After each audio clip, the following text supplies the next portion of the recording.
আমি হয়তো ভুলে গেছি আমার মায়ের ওই কথা।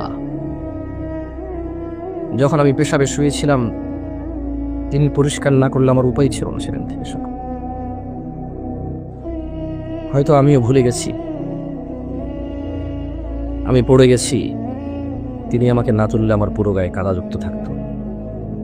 আমি হয়তো ভুলে গেছি সিঁড়ির কাছে আমি এসেছি, তিনি সব কাজ ফেলে এসে আমাকে করে না নিলে আমি সিঁড়ি থেকে পড়ে মাথা ফেটে অথবা দাঁত ফেটে মারা যেতাম। হয়তো এজ এ বক্তা হিসেবে আমিও ভুলে গেছি সেই কথা, যে আমার মা নিজের জন্য ডাল আর ভাতের ব্যবস্থা করে আমার জন্য গরু দুধের ব্যবস্থা করেছিল যাতে আমার পুষ্টি হয়। হয়তো আমি ভুলে গেছি আমার দাদির সাথে ঝগড়া করেছে আমার মা শুধু আমার খাবার নিয়ে।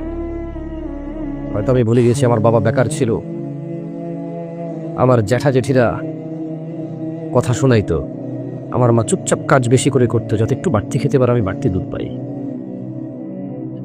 হয়তো আমি ভুলে গেছি, আমি আপনাদের কথা বললাম না, হয়তো আমি ভুলে গেছি আমাকে ভালো মাদ্রাসা স্কুলে পড়ানোর উদ্দেশ্যে আমার মা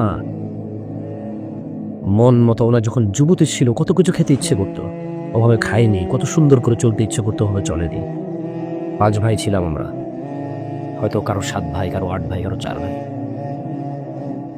ভুলে গেছি সেদিনের কথা, যেদিন পেশাব করতে গেলে ভয় লাগতো মা ছাড়া। ঘর থেকে বেরোলে জিনে ধরবে, ভূতে ধরবে, কুকুর কামড় দেবে, মানা হলে হবে না। সেই দিনের কথা হয়তো আমিও ভুলে গেছি, কিন্তু আল্লাহ নবী সাল্লাল্লাহু আলাইহি সাল্লাম ভুলেননি। তিনি বলেছেন পৃথিবীর সবচেয়ে বড় অপরাধ আল্লাহর সাথে শিরিক করা, তারপরে ওয়াউকুল ওয়ালিদাইন, পিতামাতার অবাধ্য হওয়া। কতটুকু অবাধ্য?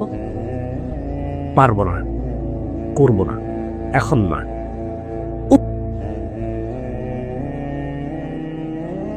এইটা পর্যন্ত অবাধ্যতা। কত বৃদ্ধা এখনো ঘরে শুয়ে আছে, ছেলে ঘরে ঢুকে ঠিকই তার বাচ্চার মুখে চুমু খায়, তার মাকে দেখতে যায় না, পাশের রুমেই মা। কত বৃদ্ধ এখনো আজকে এখানে আসতে পারেনি, ছেলে চাইলে তার